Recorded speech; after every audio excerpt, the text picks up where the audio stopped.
হাবিব আপনি বলুন, আমার নামাজ, আমার কোরবানি, আমার জীবন, আমার মরণ সবকিছু রব্বুল আলামিনের জন্য, ঠিক কিনা বলেন? এজন্য পৃথিবীর সবাই যদি আমাদের উপর সন্তুষ্ট হয়ে যায়, আর আমাদের মালিক যদি আমাদের উপর অসন্তুষ্ট হয়ে যায়, আমাদের কিচ্ছু যায় আসে না। আমাদের সবচাইতে ক্ষতি, কারণ আমাদের রব আমাদের উপর অসন্তুষ্ট, ঠিক কিনা বলেন? চরমনের মরহুম আল্লাহর কুতুব ফজলুল করিম রাহমাতুল্লাহ আলাইহি ক্ষণজন্মা একজন বুজুর্গ, বেশিরভাগ বয়ানের মধ্যে এই কথাটা বলতেন, বাবারা আমার ইন্তেকালের পরে দুনিয়ার সব মানুষগুলো যদি আমার কবরের উপর ফুলের মালা দিয়ে আসে, আর আমার আল্লাহ যদি আমাকে মাফ না করেন, আমার আল্লাহ যদি আমাকে নাজাত না দেন, তাহলে পৃথিবীর সকল মানুষের ফুলের মালায় আমার কিচ্ছু যায় আসে না। প্রক্ষান্তরে গোটা পৃথিবীর সকল মানুষ যদি আমার ইন্তেকালের পরে আমার কবর উপর গিয়ে জুতার মালা দিয়ে আসে, আর আমার রব যদি আমার উপর রাজি হয়ে যায়, আমারে মাফ করে দেন, তাহলে সারা পৃথিবীবাসীর জুতার মালায় আমার কিচ্ছু যায় আসে না, ঠিক কিনা বলেন? এজন্য রব সন্তুষ্ট তো সব ঠিক, রব অসন্তুষ্ট সব বেঠিক, ঠিক কিনা বলেন? আমরা কাকে সন্তুষ্ট করার জন্য চেষ্টা করব? চিল্লায় বলতে হবে, কাকে সন্তুষ্ট করব? এজন্য বেশি বেশি প্রশংসা করতে হবে কার? আল্লাহ রাব্বুল আলামিন বান্দার জবানে যখন প্রশংসার শব্দ শুনতে পান, খুশি হয়ে যান, বেশি বেশি খুশি হয়ে যান, শুকর আদায় করাম। আমার ভাইয়েরা, ইসলামী শরীয়তে কিছু কিছু কাজ বেশি বেশি করার জন্য বলা হয়েছে, তার মধ্যে কাসরতে শুকর, বেশি বেশি করে শুকর আদায় করা, রবের প্রতি বেশি বেশি করে কৃতজ্ঞতা আদায় করা। যত বেশি শুকর আদায় করা হবে, রব তত বেশি নিয়ামত বাড়ায়া দেবেন, ঠিক কিনা বলেন? আল্লাহ রাব্বুল আলামিন বলেন, লা ইন শাকারতুম লা আযীদান্নাকুম ওয়া লা ইন কাফারতুম ইন্না আযাবি লাশাদীদ। পৃথিবীর মানুষ, তোমরা যখন আমি রবের পক্ষ থেকে নিয়ামত পাওয়ার পরে বেশি বেশি সেই নিয়ামতের কৃতজ্ঞতা আদায় করবে, বেশি বেশি শুকর আদায় করবে, তো লা আযীদান্নাকুম, আল্লাহ বলেন আমি তোমাদের উপর নিয়ামতকে আরো বাড়ায়া দেব। ওলা ইন কাফারতুম, আর যদি আমার নিয়ামত প্রাপ্ত হওয়ার পরে অকৃতজ্ঞ হও, কৃতজ্ঞতা আদায় না করো, মনে রাখবে নিয়ামত ছিনিয়ে নিব, পাশাপাশি ইন্না আযাবি লাশাদীদ, কঠিন শাস্তি দ্বারা তোমাদেরকে গ্রেফতার করে নেব। আল্লাহ আমাদেরকে বেশি বেশি শুকর করার তৌফিক দান করেন, আমিন। শুকর আদায় করার একটা সহজ মাধ্যম হচ্ছে নিজের অতীত মনে রাখতে হবে। আমরা অনেক সময়, বিশেষ করে বাঙালি জাতির একটা বদ অভ্যাস আছে, সেই বদ অভ্যাসটা কি? জুজুল ভাই সাহেব কেমন আছেন? বেশি ভালো নাই, হয় কি কয় না? বেশিরভাগ আমাদের সমাজে মানুষগুলোর বদ অভ্যাস, কেউ যদি বলে ভালো আছেননি, বলে না বেশি ভালো নাই, অমুক সমস্যা তমুক সমস্যা, নিজে অসুস্থ, বিবি অসুস্থ, ছেলে মেয়ে অসুস্থ, বিপদ আপদ যাইতেছে, ভালো নাই। আলহামদুলিল্লাহ, আল্লাহর জবান, আল্লাহর বান্দার জবান থেকে বের হতে চায় না, ঠিক কিনা বলেন? ঠিক কিনা বলেন? আবার অনেক আল্লাহর বান্দা আছে, একটা সময় যার কিছুই ছিল না, ফকির মিসকিন ছিল, দিনে রুজি কইরা দিনে আইনা খাইতো, এমন লোক কয়েক বছরের ব্যবধানে আল্লাহ তাআলা তাকে ধন সম্পদের নিয়ামত দিয়ে ভরপুর করে দিয়েছেন। এখন সে শিল্পপতি, এখন সে বড় ব্যবসায়ী, কিন্তু আল্লাহর বান্দার দিলে কখনো শুকর আসে না, জবানে শুকরের শব্দ উচ্চারিত হয় না। আল্লাহ বলেন, বান্দারে, নিয়ামত পাওয়ার পরে যদি শুকর আদায় না করিস, তাইলে তোর থেকে নিয়ামত আমি ছিনিয়ে নেব, কঠিন শাস্তি দ্বারা তোরে গ্রেফতার করব। ভাইরা আবার এই জন্য যখনই কেউ জিজ্ঞেস করে কেমন আছেন, বলবেন কি? বলেন না, বলবেন কি? আলহামদুলিল্লাহ। আমার ভাইয়েরা, কারণ আপনার চতুর্পাশে আপনি একটু তাকায় দেখবেন আপনার চাইতে শতগুণে কত আল্লাহর বান্দা কষ্টে জীবন যাপন করছে, ঠিক কিনা বলেন? 100 জনের চেয়ে রব্বুল আলামিন আমাকে আপনাকে ভালো রেখেছেন। বাজারে ঘাটে হাসপাতালে গেলে দেখা যায় কত মানুষের একটা চোখ নাই, কারো দুইটাই নাই, ঠিক কিনা বলেন? কারো একটা হাত নাই, কারো দুটাই হাত নাই, কারো এক পা নাই, কারো দুইটা পাই নাই, ঠিক কিনা বলেন? আমার আল্লাহ আমাকে 2টা চোখ দান করেছেন, 2টা হাত দান করেছেন, 2টা পা দান করেছেন, সুষ্ঠু দেহের অধিকারী বানিয়েছেন, ঠিক কিনা বলেন? এরপরেও যদি আমার জবান থেকে শুকর আদায় বের না হয়, আমার মতো অকৃতজ্ঞ জগতে আরেকজন নাই, ঠিক কিনা বলে? স্বীকার করতে হবে, তাইলে শুকর করা সহজ হবে, ঠিক কিনা বলেন? আর সব সময় নিজের অতীত মনে রাখতে হবে। হযরত ওমর রাদিয়াল্লাহু তাআলা আনহু ইসলামের 2য় খলিফা, ঠিক কিনা বলেন? একদা সফর করার জন্য বের হয়েছেন। অনেক দূর যাওয়ার পরে মরুভূমির প্রান্তরে যাইয়া হঠাৎ ঘোড়া থেকে নেমে বসে গেছেন। সাথে খাদেমও আছেন। হযরত ওমর আমিরুল মুমিনিন ঘোড়া থেকে নেমে অজর ধারে কান্না আরম্ভ করেছেন, 2টা চোখের পানি ছেড়ে দিয়েছেন। হঠাৎ ঘোড়া থেকে নেমে পড়েছেন। খাদেম ডাক দিয়ে বললেন, আমিরুল মুমিনিন, লম্বা রাস্তা সফর করে এসেছেন, আমির গো, হঠাৎ এই জায়গায় এই মরুভূমির প্রান্তরে আইসা হঠাৎ ঘোড়া থেকে নেমে গেলেন কেন? আবার পাশাপাশি কান্না করছেন কেন গো আমির? একটু যদি রহস্যটা বলতেন। হযরত ওমর ডাক দিয়া বলেন, ও আমার খাদেম, আজ থেকে 20-25 বছর পূর্বে আমি ওমর এই উপত্যকায় উট চড়ানোর জন্য আসতাম। সকালবেলা উট চড়ানোর জন্য আসতাম, সারাদিন উট চড়াইয়া সন্ধ্যাবেলায় বাড়িতে ফিরতাম। ভর দুপুরে যখন সূর্যটা মাথার উপরে থাকতো, মরুভূমির প্রান্তর কোনো গাছপালা নাই যে একটু ছায়া পাবো, ঠিক কিনা বলেন? একটু ছায়া পাওয়ার জন্য উটের পাছার নিচে একটু ছায়া পড়লে আমি উটের পাছার নিচে যাই একটু বসতাম, মরুভূমিতে একটু ছায়া পাওয়ার জন্য। তখন উট আমার মাথার উপরে প্রস্রাব পায়খানা করে দিত। সন্ধ্যাবেলা যখন বাড়িতে ফিরতাম, আমার আব্বা খাত্তাব আমাকে ডাক দিয়ে বলতেন, ওমর রে, তোর মাথায় গরুর উটের প্রস্রাব পায়খানা দেখা যায়, কোত্থেকে এসছে? বলতাম, আব্বা গো, ভর দুপুরে একটু ছায়া পাওয়ার জন্য উটের পাছার নিচে বসেছি, এজন্য ওটা আমার মাথার উপরে লাদাচনা দিয়েছি। খাত্তাব ডাক দিয়ে বলেন, আরে আমার বেকুব বেআকল ছেলে, তুই কি জানিস না উটের পাছার নিচে বসলে উট তোর মাথার উপরে প্রস্রাব পায়খানা করবে? এতটুকু হুঁশ তোর নাই, বেকুব ছেলে কোথাকার। হযরত ওমর চোখের পানি ঝরঝর করে ছাড়তেছেন আর বলতেছেন, আর বর্তমানে আমি সেই উটের রাখাল ওমর, বর্তমান অর্ধেকটা পৃথিবীর শাসনকর্তা। সুবহানাল্লাহ বলেন। অনেক সময় দেখা যায় 20-30 বছর আগে রিক্সা চালাইতো, বর্তমানে কোটি টাকার মালিক আছে না নাই? দেখবেন রিক্সাওয়ালাদেরকে দেখলেন নাক ছিটকায়, আসেনি বলেন? অনেক সময় গরিব গোরাবা দেখলে নাক ছিটকায়, কথা বলতে চায় না, দম্ভ দেখায়, দাম্ভিকতা দেখায়, অহংকার দেখায়, আছে না নাই?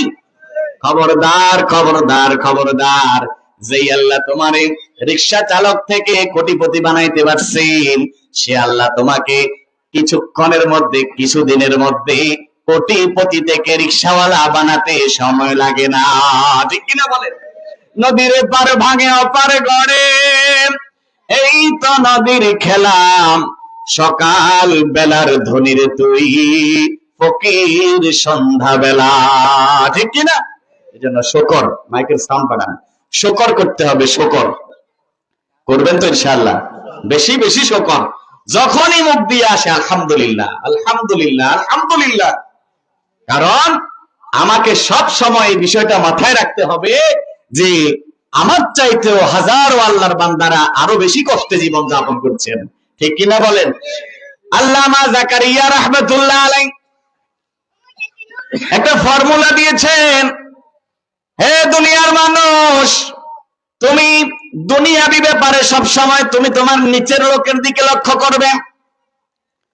তুমি মাসে 50,000 টাকা ইনকাম করতে পারো, তুমি সব সময় খেয়াল করবা যে লোকটা মাসে 10,000 টাকা কামায়, সে চলে কিভাবে। তুমি আজকে দোতলা বিল্ডিং এর মালিক, খেয়াল করবে যে লোকটা সনের ঘরে থাকে, তার দিন কাটে কিভাবে। তুমি 3 বেলা মাছ গোশত দিয়ে পেট ভরে খাবার খাও। আবার এমন আল্লাহর বান্দারা আছে যারা 1 বেলা খাইলে 2 বেলা উপোস থাকে, মাছ গোশত চোখে দেখে না, আছে না নাই? সব সময় দুনিয়াবি ব্যাপারে তুমি তোমার নিচের ব্যক্তির দিকে খেয়াল করবে। কারণটা কি? তুমি যখন দুনিয়াবি ব্যাপারে, পার্থিব ব্যাপারে তোমার নিচের ব্যক্তির দিকে খেয়াল করবে, তখন মনের অজান্তেই তোমার জবানে আলহামদুলিল্লাহ উচ্চারিত হবে, ঠিক কিনা? তুমি চিন্তা করবে, আহারে তার চাইতে আল্লাহ তাআলা আমারে কতই না ভালো রেখেছেন, ঠিক কিনা বলেন?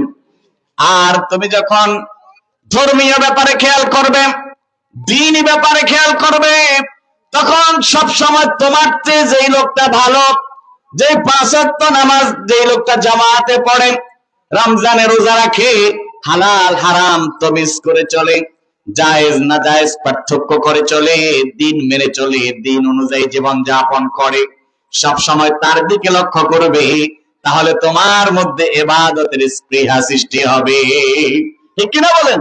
আমরা তো এর উল্টাটা করি, ঠিক কি বলেন? দুনিয়াবি ব্যাপার আসলে সব সময় কার 5 তলা বাড়ি আছে, কার 10 খানি জমিন আছে, আরে আমার কবে হবে, আমার কবে হবে, আমার কবে হবে, সারাক্ষণ এই ফিকির নিয়ে ব্যস্ত, ঠিক কিনা বলেন? অথচ হওয়ার কথা ছিল উল্টোটা। আর ইবাদতের বেলা আসলে কইব কি, আমনে খালি আর এনি চোখে দেন। ইমাম সাহেব যদি মাঝে মধ্যে ধরে আর কি, যে ভাই নামাজে আইয়েন না কিনলে, রোজা রাখেন না কিনলে, আপনি গ্রামের মধ্যে এত নামাজি তুই আর এনি চোখে দেখছেন, কয় কি কয় না? আমি তো মাঝে মধ্যে আই কেন হাজিরা দিয়ে যাই, এমনও তো আছে হাতে মাসে জুমার নামাজও আইয়ে না, সপ্তাহে জুমার নামাজও আইয়ে না, হাতে দাওয়াত দেন, আর হলো নি আপনার এত চিন্তা, নাউজুবিল্লাহ বলেন না? এমন কিছু লোক আছে না নাই? আছে না নাই?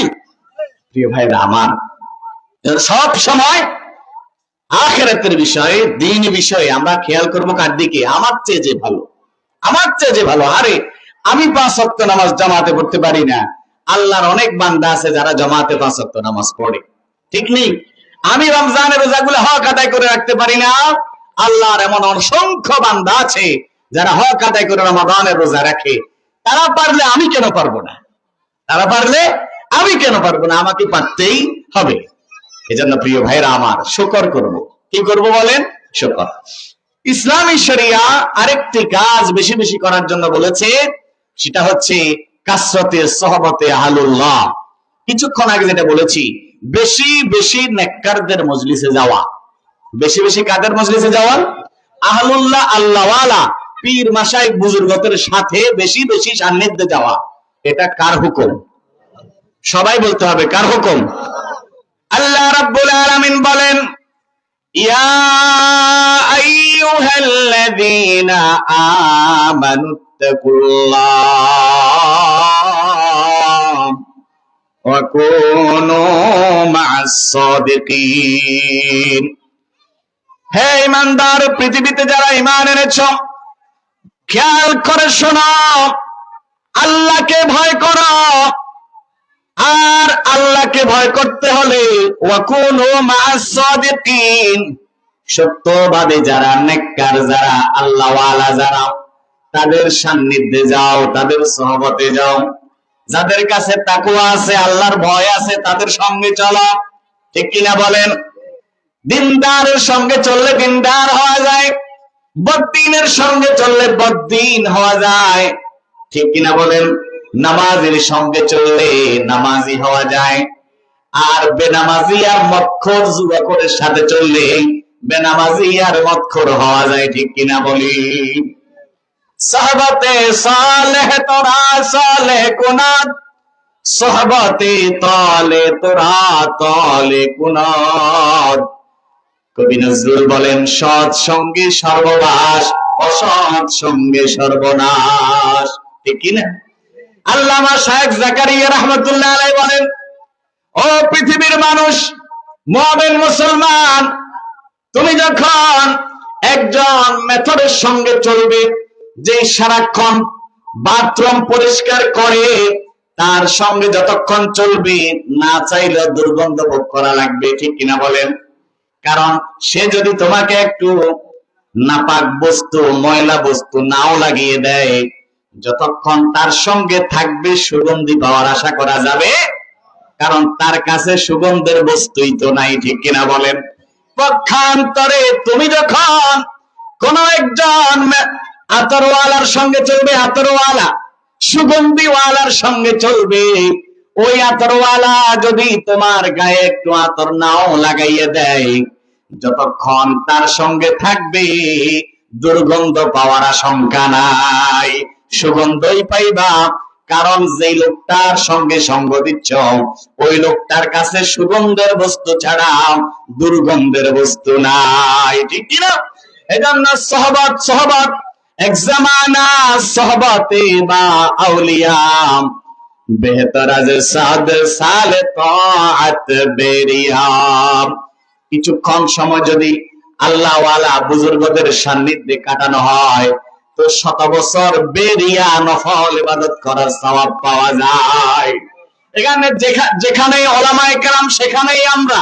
ঠিক কিনা বলেন?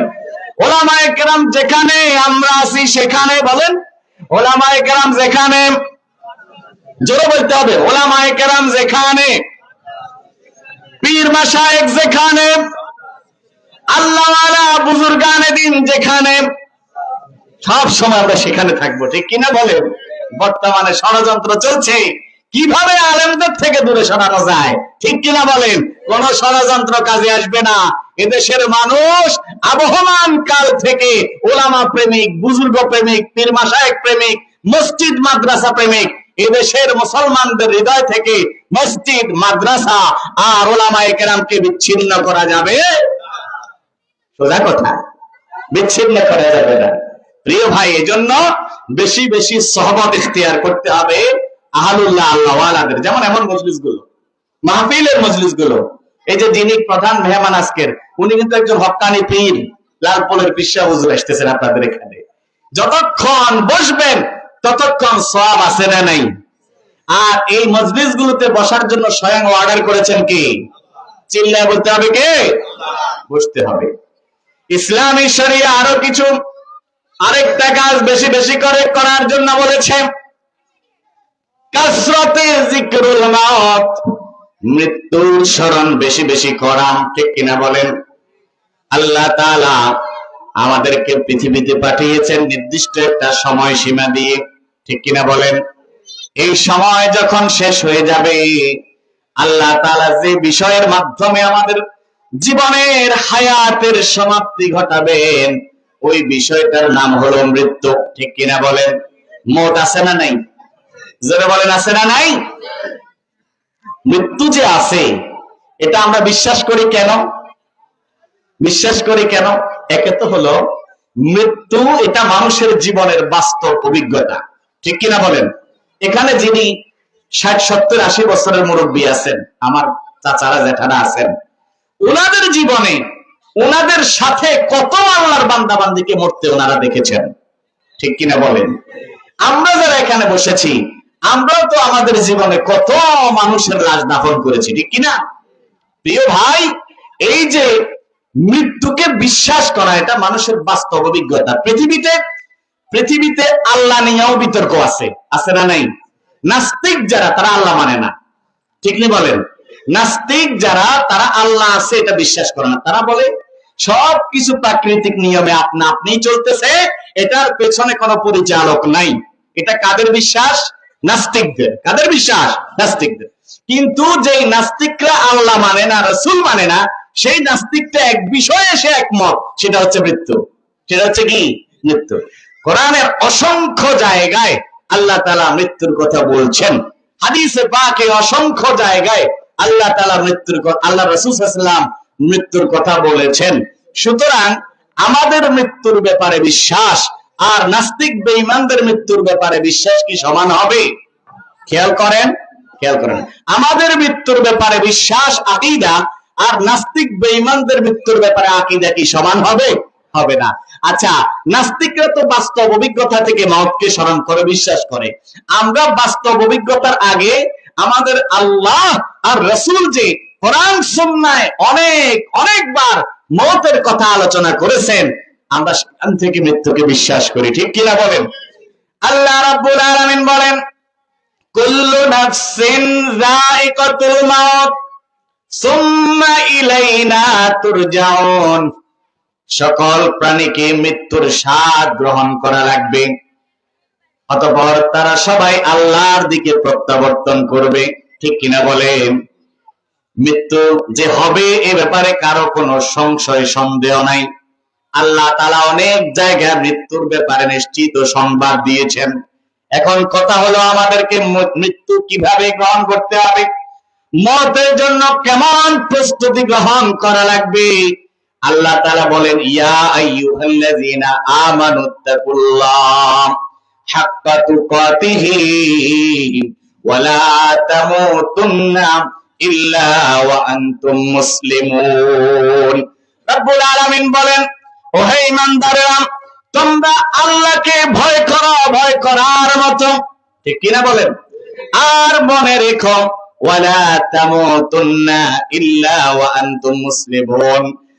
মনে রাখবা, খাঁটি মুসলমান হওয়া ছাড়া মৃত্যুর দুয়ারে উপস্থিত হইবা না, মৃত্যুবরণ করবা না যতক্ষণ পর্যন্ত মুসলমান না হও। ঠিক কিনা বলেন? এখন বলতে পারেন, হুজুর আমরা তো সব মুসলমান, আমরা তো সব মুসলমান। কেমন মুসলমান সেটা আমরা সবাই জানি। আমরা যদিও আদমশুমারিতে মুসলমান, কিন্তু আল্লাহর আদালতে আল্লাহর তালিকায় এখনো মুসলমান হতে পারি নাই। মুসলমান কেমন মুসলমান হতে হবে? আল্লাহ রাব্বুল আলামিন বলেন, ইয়া আইয়ুহাল্লাযীনা আমানু দুখুলু ফিস সিলমি কাফাম ওয়া লা তাত্তাবিউ খুতুওয়াতিশ শাইতান ইন্নাহু লাকুম আদুউম মুবিন। আল্লাহ ডাক দিয়ে বলেন, হে ঈমানদারেরা, তোমরা পরিপূর্ণভাবে ইসলামে প্রবেশ করো, অর্থাৎ পরিপূর্ণভাবে মুসলমান হয়ে যাও। এখন পরিপূর্ণ মুসলমান কাকে বলে? মুসলমানি বুয়াদ গারদান নিহাদান। মুসলমানিত্ব হচ্ছে আল্লাহর প্রত্যেকটা বিধানের সামনে, আল্লাহর প্রত্যেকটা আহকামের সামনে নিজেকে কমপ্লিট সুপর্দ করে দেওয়া। হযরতে ইব্রাহিম আলাইহিস সালামকে আল্লাহ রাব্বুল আলামিন বলেছিলেন, ক্বালা লাহু রাব্বুহু আসলিম। ইব্রাহিম কি ইব্রাহিম রব বলেছিল মুসলমান হয়ে যাও? ক্বালা আসলামতু লিরাব্বিল আলামিন। ইব্রাহিম, আল্লাহ যখন অর্ডার করেছেন ইব্রাহিম রে মুসলমান হয়ে যাও, অর্ডার করতে দেরি, ইব্রাহিম সারেন্ডার করতে দেরি হয় নাই। ইব্রাহিম বলে, রব আমি তো মুসলমান হয়েই গেছি। সুবহানাল্লাহ বলেন। কিন্তু প্রশ্ন হলো, আমরা কি মুসলমান হয়েছি? আমরা এখনো নিজের থেকে সুদ ঘুষ আলাদা করতে পারি নাই, 5 ওয়াক্ত নামাজ ধরতে পারি নাই, হালাল হারাম বেঁচে চলতে পারি না, জায়েজ না জায়েজ প্রবেশ করে চলতে পারি না। আমাদের সংসারে পর্দা নাই, পশিদা নাই, হালাল নাই। ঠিক কিনা বলেন? নামাজ 2 ওয়াক্ত পড়লে 3 ওয়াক্ত পড়ি না, আবার বেশিরভাগ নামাজই পড়ি না, আবার কেউ পড়লে জামাতে পড়ি না। ঠিক মতো আছে না নাই? ঠিক কিনা বলেন? ইসলামের প্রত্যেকটা বিধানকে যে কমপ্লিটলি মানতে হবে, সেই ফিকির চিন্তা চেতনা কয়জনের কাছে আছে বলেন? তাহলে কেমনে বুঝলাম আমরা যে মুসলমান? এজন্য আল্লাহ বলছেন, হেই মুসলমান হও। কি হও? মুসলমান হও। তোমাকে কিন্তু মরতে হবে, মরা থেকে বাঁচা যাবে না, তবে মরবাজে মুসলমান হইয়া মরিও। ঠিক কিনা বলেন? মুসলমান হয়ে মরবা। মুসলমান হয়ে মরলে কোনো চিন্তা নাই, টেনশন নাই, লা খাউফুন আলাইহিম ওয়ালা হুম ইয়াহজানুন। আর যদি মুসলমান হয়ে না মরো, তো এই প্রত্যেক জায়গায় জায়গায় রবের সামনে জবাবদিহিতার কাঠগড়ায় দাঁড়াতে হবে। ঠিক না বলেন? এজন্য মওত আসার আগে নিজেকে কমপ্লিট মুসলমান বানিয়ে নাও। মওত আসার আগে নিজেকে কমপ্লিট নামাজি বানায় নাও। ঠিক কিনা? আসবে মরণ কখন কোথায় কারো জানা নাই, ঠিক কিনা বলেন? আসবে মরণ কখন কোথায় কারো জানা নাই, জানাজার নামাজের আগে নামাজ পড়ো ভাই, তোমার জানাজার নামাজের আগে নামাজ পড়ো ভাই। বলতে পারবেন না ইনশাআল্লাহ? বলেন। আসবে মরণ কখন কোথায় কারো জানা নাই, আসবে মরণ কখন কোথায় কারো জানা নাই, জানাজার নামাজের আগে নামাজ পড়ো ভাই, তোমার জানাজার নামাজের আগে। হায় হায়, তোরা বলে না কিনলে, আসবে মরণ কখন কোথায় কারো জানা নাই, আসবে মরণ কখন কোথায় কারো জানা নাই, জানাজার নামাজের আগে নামাজ পড়ো ভাই, তোমার জানাজার নামাজের আগে। রুকুকারীর সাথে আল্লাহ রুকু করতে বলে, তুমি কেন কাজে বিভোর বলো না তাহলে। রুকুকারীর সাথে আল্লাহ রুকু করতে বলে, তুমি কেন কাজে বিভোর বলো না তাহলে। দিলটা ডুবাও তেলাওয়াতে, দাঁড়াও নামা, দিলটা ডুবাও তেলাওয়াতে, দাঁড়াও নামাজে নামাজে, দিলটা ডুবাও তেলাওয়াতে, দাঁড়াও নামাজে নামাজে। কথা বলো রবের সাথে নামাজে দাঁড়াই, তোমার জানাজার নামাজের আগে নামাজ পড়ো ভাই, তোমার জানাজার নামাজের আগে। জানাজা আসার আগে নিজেকে কমপ্লিট নামাজি বানাইতে হবে, ঠিক কিনা? আফসোসের ব্যাপার হলো আল্লাহর বান্দা জানাজার নামাজ পড়ার জন্য ময়দানে আসছে, যদি জিজ্ঞেস করা হয় ফজরের নামাজটা পড়ছনি, বলবে পড়ে নাই, ঠিক কিনা বলেন? আল্লাহর বান্দা জানাজা পড়ার জন্য আসছে, যদি জিজ্ঞেস করেন আসর পড়ছনি, পড়ে নাই। তার কাছে ফরজ নামাজের দাম নাই, জানাজার নামাজের দাম হয়ে গেছে, ঠিক কিনা বলেন? এজন্য ওই জানাজা একদিন, যার জানাজায় তুমি গিয়ে দাঁড়িয়েছো, এই জানাজা তোমার জন্য একদিন প্রস্তুত করা হবে, মনে রাখো। তোমার জন্য একদিন মসজিদের মাইকে এলান করা হবে, তোমার জন্য মসজিদের পালকি তোমার বাড়ির সামনে যায়া তোমারে ডাকবে। কেউ যাবে বাজারে বাঁশ কাটার জন্য, কেউ যাবে কবর খোঁড়ার জন্য, কেউ যাবে মাইকিং করার জন্য। মনে রাখবে এই জানাজা তোমার জন্য প্রস্তুত করা হবে, তবে এই জানাজা প্রস্তুত করার আগে তুমি তোমাকে প্রস্তুত করে নাও, ঠিক কিনা? হযরত ওমর রাদিয়াল্লাহু তাআলা আনহু বলেন, হাসিবু ক্বাবলা আন তুহাসাবু, তুমি তোমার নিজের হিসাব আগে নিজে কষে নাও, তোমার হিসাব রব করার আগে। সুবহানাল্লাহ বলেন না? এজন্য আসুন, মৃত্যুর জন্য তৈরি হওয়ার দরকার আছে না নাই? মৃত্যুকে স্মরণ করার দরকার আছে না নাই? লা ইলাহা ইল্লাল্লাহ, জোরে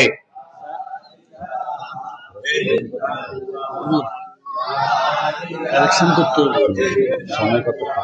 সময় কত? আপনার 40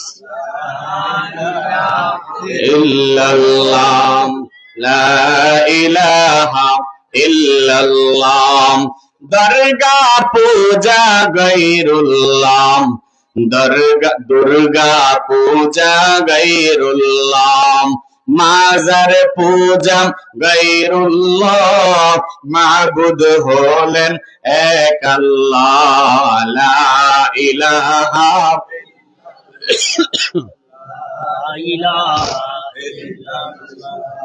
লা ইলাহা ইল্লাল্লাহ, লা ইলাহা লা ইলাহা ইল্লাল্লাহ, মুহাম্মাদুর রাসূলুল্লাহ সাল্লাল্লাহু আলাইহি ওয়াসাল্লাম।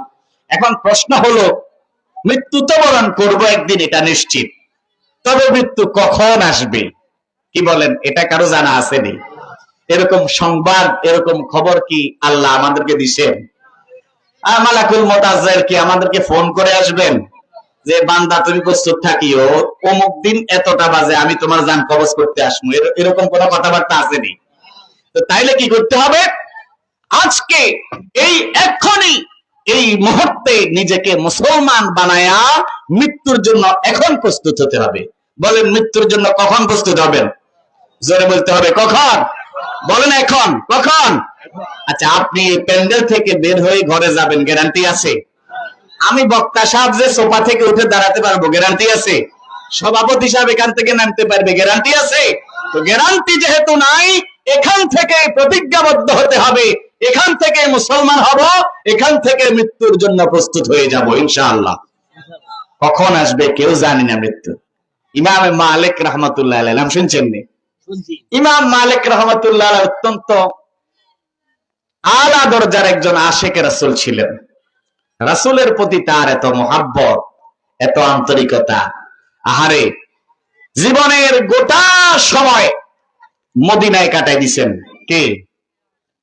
আপনারা আওয়াজ বুঝতেছেন না? কে বলেন?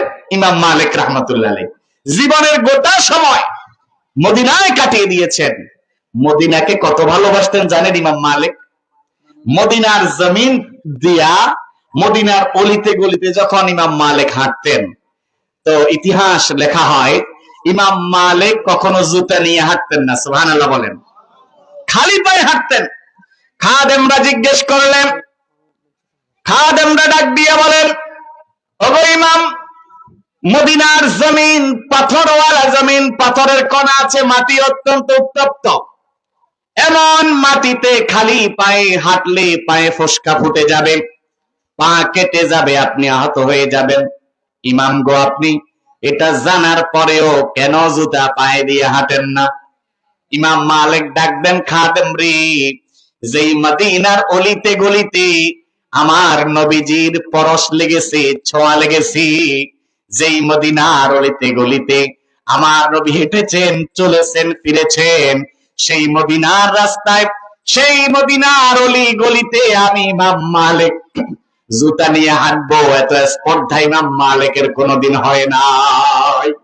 এমন ছিলেন আশিক রাসূল হযরত ইমাম মালিক রাহমাতুল্লাহ আলাইহি। আমরা মদিনায় যাইতে চাই তো বলেন? মদিনায় যাইতে চাই কি চাই না? কার কার দিলের তামান্না আছে মদিনায় যাওয়ার? হাত তুলে দেখান, হাত তুলে দেখান, আল্লাহ কবুল করেন। মনে বড় আশা ছিল যাব মদিনায়, বলেন মনে বড় সালাম আমি করব গিয়ে, সালাম আমি করব গিয়ে নবীর রওজায়, মনে বড় আরো জোরে বলেন, মনে বড় আশা ছিল আরব সাগর পাড়ি দেব, নাই কয় আমার তরি,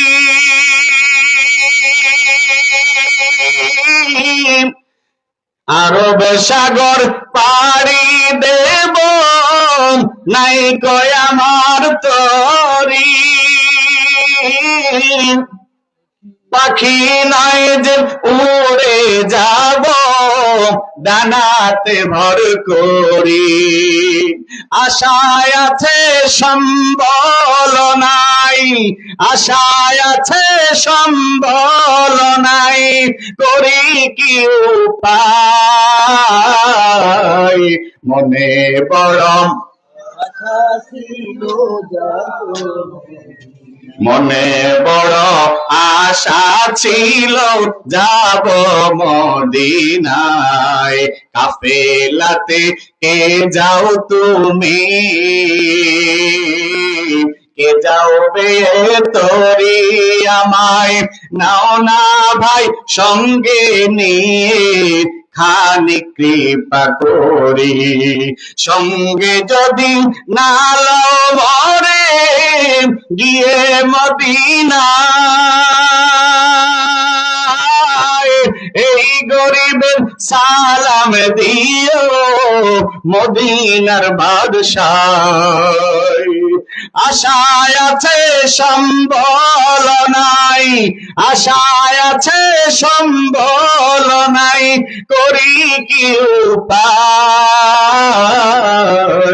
মনে বড় মনে বড় আশা ছিল যাব মদিনায়। আল্লাহ আমাদের সবাইকে মৃত্যুর আগে একবার হলেও মক্কা মদিনা জিয়ারত নসিব করেন। চিল্লা বলেন আমিন। ইমামে মালিক এত বড় আশিক রাসূল, মদিনা ছাইরা কখনো বাহিরে যান না, মদিনাকে এত বেশি ভালোবাসেন কেন রে? ইমাম মালিকের দিলের তামান্নার চাহিদা ছিল সারা জীবন মদিনায় থাকব, মদিনায় আমার শেষ নিঃশ্বাস ত্যাগ হবে, মদিনায় আমার মৃত্যু হবে। মদিনার যেই মাটিতে আল্লাহর নবী সাহাবায়ে কেরামদেরকে নিয়ে শুয়ে আছেন, সেই বরকতওয়ালা মাটিতে আমার দাফন হবে। কাল হাসরের কঠিন ময়দানে নবী এবং সাহাবাদের সঙ্গে একসঙ্গে হাসরে উঠব। সুবহানাল্লাহ। এজন্য ইমাম মালিক মদিনা সাইডা কোথাও যান না। হঠাৎ হজের মৌসুম এসে গেছে, ইমাম মালিক ইচ্ছে করলে হজ করবেন। এখন প্রশ্ন হলো, যদি হজে চইলা যান আর এমন সময় যদি মৃত্যুটা মক্কায় হয়ে যায়, তাইলে জীবনের আশা আকাঙ্ক্ষা পূরণ হবে না, ঠিক কিনা বলেন? কারণ মৃত্যুর তো কোনো গ্যারান্টি নাই। মক্কায় হজ করতে গেলে সেখানে যদি মওত হয়ে যায়, কবরটা তো আর মদিনায় হবে না, ঠিক কিনা বলেন? ইমাম মালিক রাহমাতুল্লাহ আলাইহি চিন্তায় পড়ে গেছেন, কি করা যায়, কি করা যায়? মৃত্যু কখন হবে সেটাও তো জানি না, তবে একটু চেষ্টা করে দেখা যায় মৃত্যুটা কখন হবে, কবে হবে। সেই চেষ্টাটা হলো ইস্তেখারা। ইমাম মালিক রাহমাতুল্লাহ আলাইহি ইস্তেখারা করলেন, ইস্তেখারার মধ্যে ফল পাওয়া গেছে। আল্লাহর নবী দো জাহানের বাদশা আকায়ে নামদার মুহাম্মদ আরবি সাল্লাল্লাহু আলাইহি ওয়াসাল্লাম ঘুমের ঘরে ইমাম মালিকের সঙ্গে সাক্ষাৎ দিয়েছেন। সুবহানাল্লাহ বলেন। সাক্ষাতের মধ্যে আল্লাহর নবী সরাসরি কিছু বলেন নাই, এভাবে 5টা আঙ্গুল দেখিয়েছেন। 5 আঙ্গুল দেখাইয়া আল্লাহর নবী চলে গেছেন। ইমাম মালিকের স্বপ্ন ভেঙে গেছে।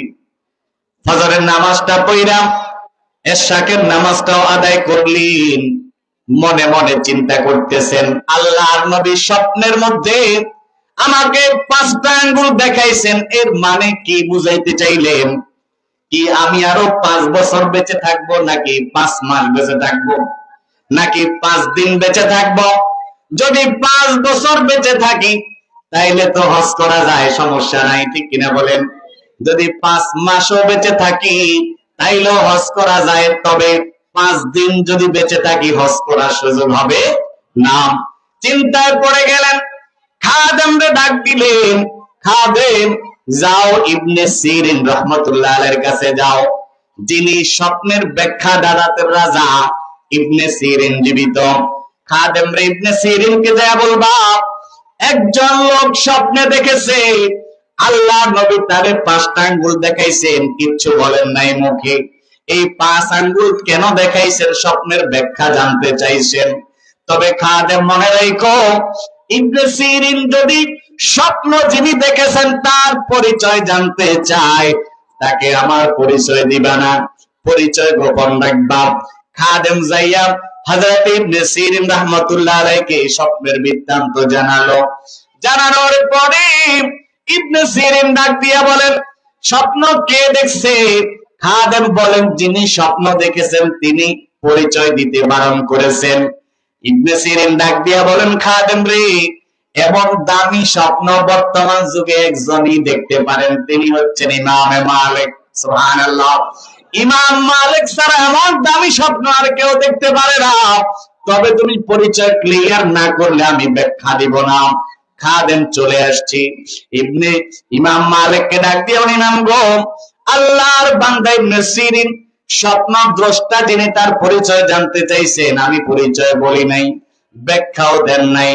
তবে ইবনে সিরিন একটা কথা বলছেন, বর্তমান যুগে এমন একটা দামি স্বপ্ন ইমাম মালিক ছাড়া দ্বিতীয় কেউ দেখতে পারে না।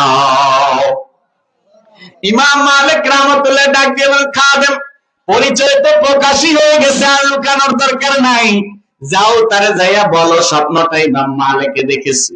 খাদেম যাইয়া পরিচয় দেওয়ার পরে ইবনে সিরিন এই স্বপ্নের ব্যাখ্যা দিয়েছেন। কি ব্যাখ্যা? ওরে খাদেম, ইমাম মালিকের কাছে যা বলবা এমন 5টা ইলম আছে, যেই 5টা ইলম আল্লাহ রাব্বুল আলামিন স্বয়ং নিজের কাছে সংরক্ষণ করে রেখেছেন। তো দুনিয়ার সাধারণ মুমিন মুসলমান তো দূরের কথা, কোন নবী রাসূলকে আল্লাহ তাআলা এই 5 ইলম দেন নাই। সুবহানাল্লাহ বলবেন না? বন্ধুগণ আমার, এই 5 ইলম কি কোরআনে আল্লাহ তাআলা বলেছেন। কখন, কোন সময়, কোন দিন কিয়ামত হবে কে জানেন? জোরে বলেন। বিজ্ঞানীরা জানেন নাকি?